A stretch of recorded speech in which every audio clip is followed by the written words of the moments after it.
আলহামদুলিল্লাহ ওয়াসসালাতু ওয়াসসালামু আলা রাসূলিল্লাহ। রাসূলুল্লাহ সাল্লাল্লাহু আলাইহি ওয়াসাল্লাম আল্লাহর পক্ষ থেকে আদিষ্ট হয়েছিলেন যে ইয়াসসিরু ইয়াসসিরু, সহজ করে দিও হে আমার নবী, মানব জাতির জন্য সহজ করে দিও। তো সেই জন্য নবী পাক সবসময় চেষ্টাও করতেন যাতে করে প্রত্যেকটা বিষয়কে তুলনামূলক সর্বোচ্চ আল্লাহর আইনের মধ্যে রেখে সহজ করে দেওয়া যায়, সহজ করে দেওয়া যায়। তো সেই জন্য নবী পাক অনেক সময় এমনও করেছেন, একবার পানি নিয়েছেন, হাতে পানি নিয়েছেন, ওই পানি কুলি করবার জন্য গালেও অর্ধেক দিয়েছেন, আবার নাকেও কিছু অংশ পানি নাসিকার মধ্যেও দিয়েছেন। একবার পানি নিলেন আর দুই কাজে ব্যবহার করলেন, এরকম হয়েছে, সেটাও হাদিসের দ্বারা সাব্যস্ত। তো যাতে করে পানির ব্যবহারটা খুব কমের মধ্যে সারা যায়।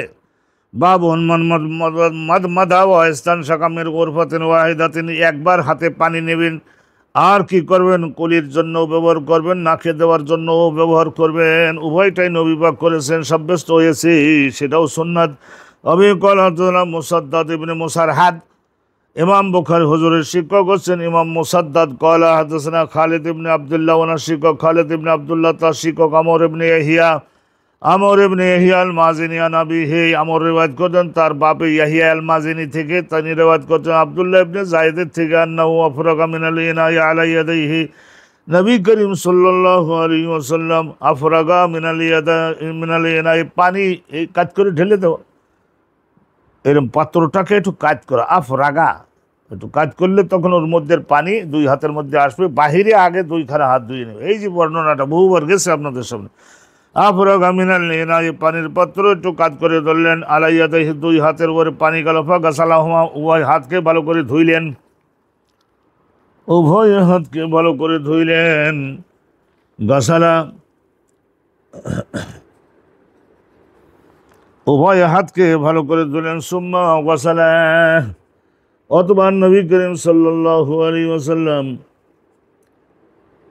নিজের গালটাকে ভালো করে ধৌত করলেন। গাসালা ফামাহু, অথবা বলেছেন মজমজা, তো মজমজাও অর্থ যা, গাসালা ফামাহু, মুখ ধৌত করলেন, মুখ মানে গালের মধ্যটা ধৌত করলেন, আর মজমজা কুলিকুচি করলেন, এটা অর্থ একই দাঁড়ায়।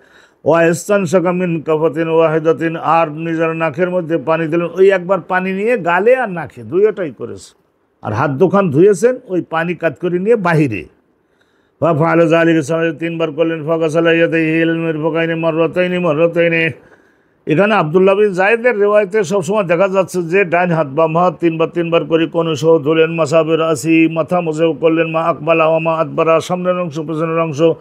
ও গাসালা রিজালাই ইলাল কাবাইন, টাকনু সহ দুই পাও ধৌত করলেন। সুম্মা কয়লা, তারপরে হজরতে আব্দুল্লাহ বিন যায়েদ, ওই যে আমাদের হাদিসের বর্ণনা করে আব্দুল্লাহ বিন যায়েদ, উনি বলেন, হা কাজা ওযু রাসূলিল্লাহ, আল্লাহ নবীর ওযু তোমাদের দেখালাম, হে জগতের মানুষেরা, তোমরা এইভাবে ওযু করো, সুন্দর ওযু করো, সুন্দর ওযু করো, এবং ওযু করে তোমরা সকলে আর নামাজ পড়বা, তাহলে জগৎ পরকালের সব সমস্যার সমাধান তোমাদের হবে। কিন্তু কন্ডিশন একটা আছে, যে হালাল খেতে হবে, এক হলো রাসূলুল্লাহ তরিকায় জিন্দেগি যাপন করতে হবে। তাইলে যদি কি ছোটোখাটো ভুল ত্রুটির কারণে শাস্তি আসে, সব আল্লাহ রাব্বুল আলামিন ক্ষমা করে দিবেন।